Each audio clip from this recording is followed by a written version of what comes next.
자, 우리 눈꺼풀은 이렇게 눈알이 있고, 눈꺼풀에는 이런 수많은 치약의 튜브 같은 게 있다고 생각하시면 됩니다.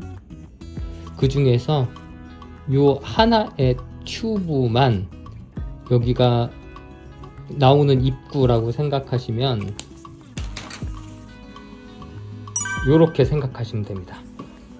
입구에 치약 같은 게 숱하게 많이 배열되어 있는 것입니다. 여기에서 기름이 흘러나오면 눈동자를 적시고, 그 눈동자 적셔진 밑에 있는 눈물이 증발되는 것을 막아주는 것입니다. 그래서 요 나오는 입구가 이렇게 막혀 있으면 배출이 되지 않고 기름이 나오지 않으니까 이곳은 기름이 차고 염증이 생기고 심해지면 다래끼가 생기는 거죠. 이쪽은 기름이 나오지 않아서 물이 기름으로 덮이지 못해서 다 증발돼서 없어지고, 그래서 안구 건조증이 생기는 겁니다. 그래서 제일 중요한 기본은 여기 있는 막혀있는 입구를 없애서 기름들이 잘 흘러나오도록 하는 게 핵심이 되겠습니다. 그래서 그냥은 잘 나오지 않기 때문에 여기에 열을 가해서 여기를 따뜻하게 만들어주고 이걸 녹여서 없애버리면 눈곱으로 빠져나가고, 이곳은 기름기들이 자연스럽게 배출이 돼서 눈물막을 덮고 증발을 막아서 건조증은 좋아지고, 여기에서 고이지 않기 때문에 기름들이 다래끼 형성을 하지 않고 염증도 생기지 않고 평온한 눈꺼풀과 촉촉한 눈을 만들 수 있겠습니다.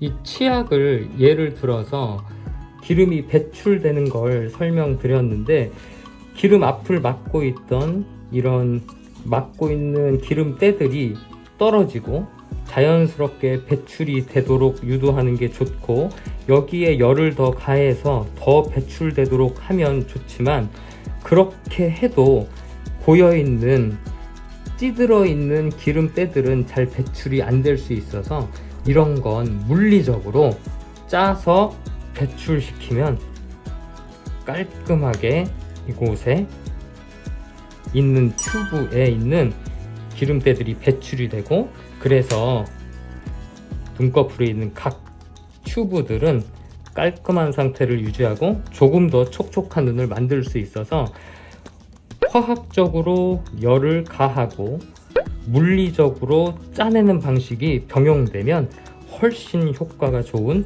눈꺼풀과 결막, 눈물 관리가 될 수 있겠습니다.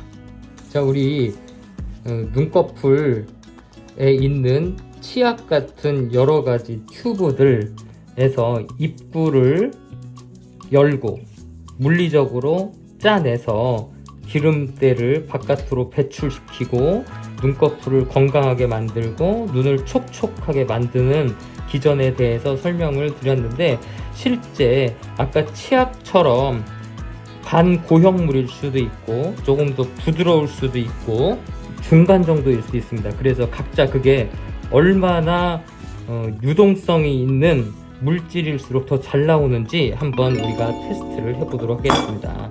만약에 튜브에 이런 딱딱한 것들이 있다면 이걸 배출시키려고 하면 나오는 게 굉장히 힘듭니다. 그래서 이런 것들이 제대로 나오기 힘들고 노력한 것에 비해서 잘 나오지 않게 되죠. 이것보다 열을 가하거나 레이저를 하거나 해서 중간 정도로 유동성을 확보하면 노력했을 때 어느 정도는 나오게 됩니다. 조금 더 물처럼 묽게 만들게 되면 열을 충분히 가하거나 레이저를 이용한 상태가 되겠죠. 그렇게 되면 조금 더 수월하게 배출되게 됩니다. 그래서 이 치약 같은 튜브는 열을 가하거나 레이저를 가하거나 해서 충분히 액화시킨 상태로 안검 마사지를 하거나 해주면 집에서도 훨씬 효율적으로 배출될 수 있고, 이렇게 해도 배출되지 않는 경우에는 물리적인 방법으로 짜내는 리피플로우 같은 기계를 이용하면 훨씬 효과적으로 눈을 촉촉하게 만들 수 있겠습니다.